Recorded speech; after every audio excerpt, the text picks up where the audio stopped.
Okay, again, thank you for coming this morning. For logistics today, obviously, we are using the Zoom platform. We will have questions and answer sessions followed by the presentations. And we really appreciate that you would have your questions on the topics for the presentations that had just occurred. So again, we will have a series of presentations followed by a Q&A. And please, if you would just have your Q&A, the questions for the presentations that had just occurred. You'll find a raise your hand feature within Zoom. And depending on what sort of device you're using, you'll probably see the raise your hand feature in the bottom right-hand corner of your computer. If you don't see that, then take a look at the Zoom window, and towards the bottom, you should see a tab that says Participants.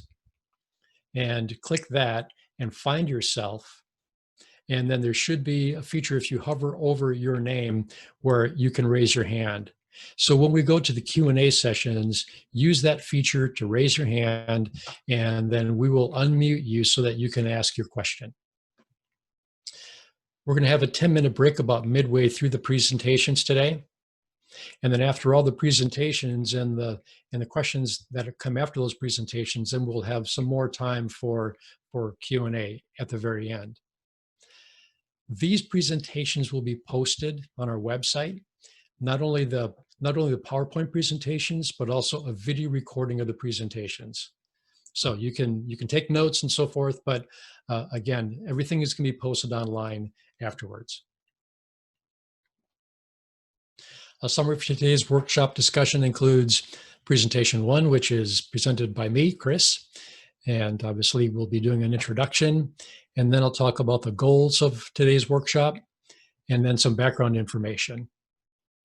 After my presentation, we'll have 3 more presentations that are a summary of the draft AgOrder 4.0 requirements. And the presentation 5 is a presentation on the draft environmental impact report.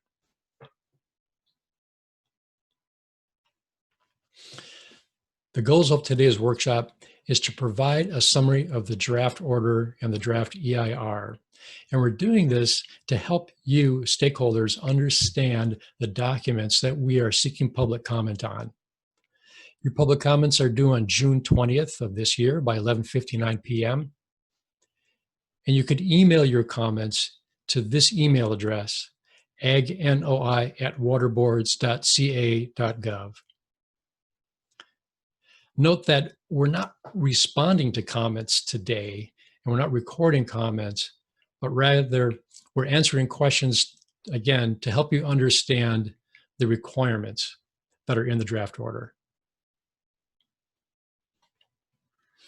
The documents that are available for public review include the order itself, draft AgOrder 4.0.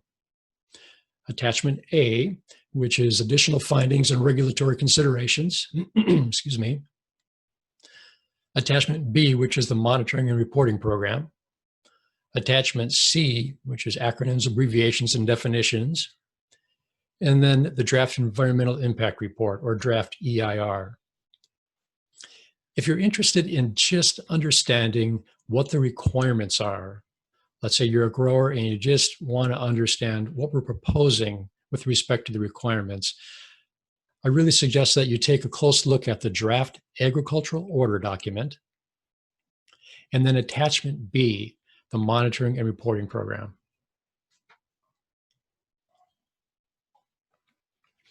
The purpose of AgOrder 4.0 is to protect and restore beneficial uses and achieve water quality objectives. Comply with relevant policies, court decisions, procedures, and water quality plans. To minimize nitrate discharges to groundwater. Minimize nutrient discharges to surface water. Minimize toxicity in surface waters from pesticide discharges. Minimize sediment discharge to surface water. And to promote the protection and restoration of riparian and wetland habitat.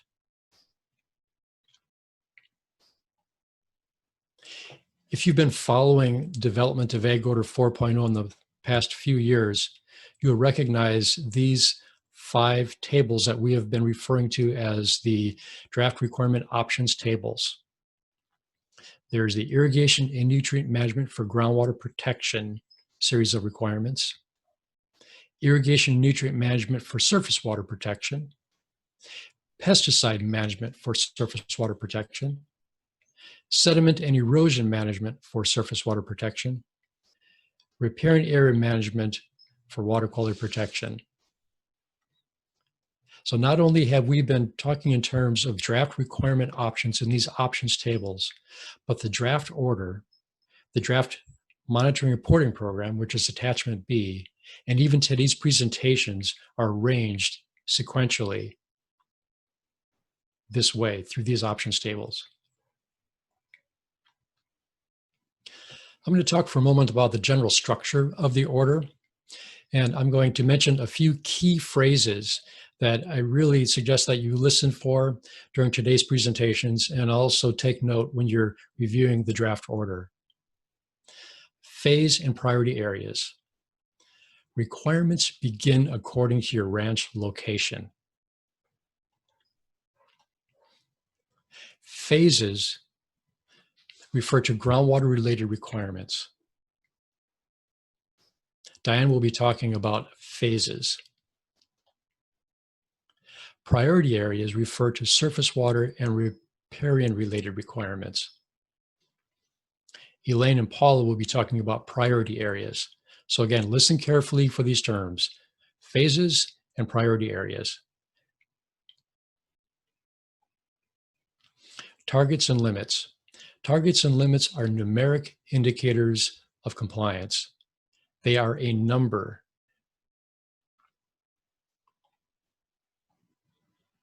A target is associated with nitrogen applied and nitrogen removed monitoring reporting results. A target is not enforceable, but again, it is expressed as a number that you must achieve to assess compliance. A limit is enforceable. There are fertilizer application limits, nitrogen applied removed limits, receiving water limits, edge of field limits. And again, limits are enforceable. So again, listen carefully today for the terms targets and limits. Setbacks. A setback is another numeric indicator of compliance, and it is referred to in the riparian area management requirements. Again, it is a number that is indicative of compliance with the order. Riparian setbacks. These are setbacks from surface waters that require vegetation.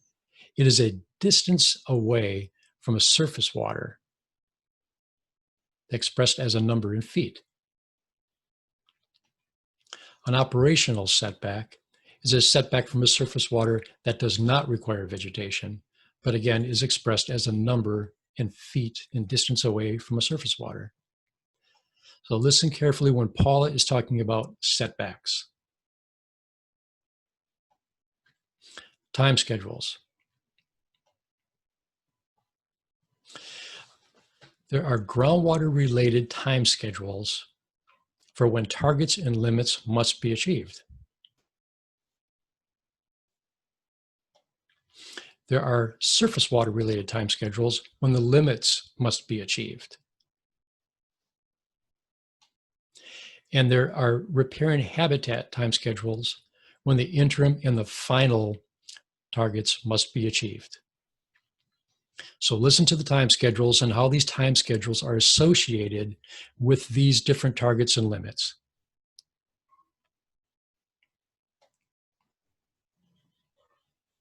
Third parties. We see a high probability for third-party activity with respect to surface water and groundwater-related requirements.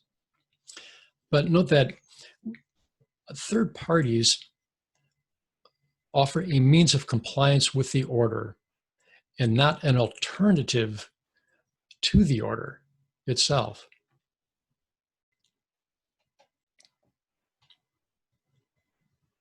We see room for third parties in helping growers comply with the groundwater-related requirements, such as monitoring and reporting.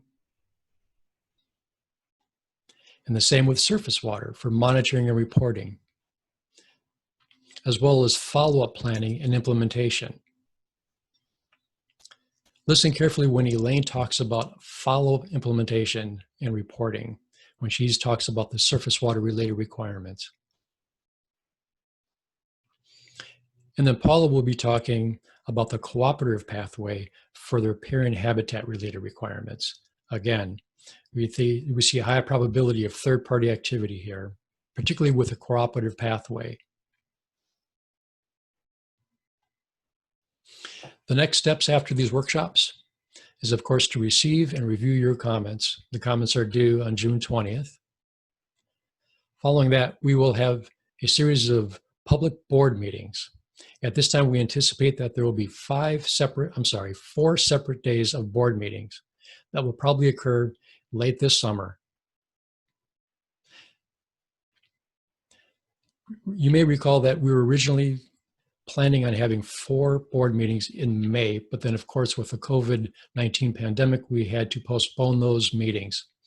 The first day we anticipate will be devoted to stakeholders' presentations and interacting directly with the board, followed then by staff presentations, and then having conversation with the board. And then finally on day 4, we anticipate that the board will then give us direction. That's the next step. For us to get direction from the board on how to revise the order and move forward so that then we can schedule an adoption hearing. And with that, I'll take any questions that you might have on these introductory statements. And then after that, then we'll move into the first presentation on the draft requirements.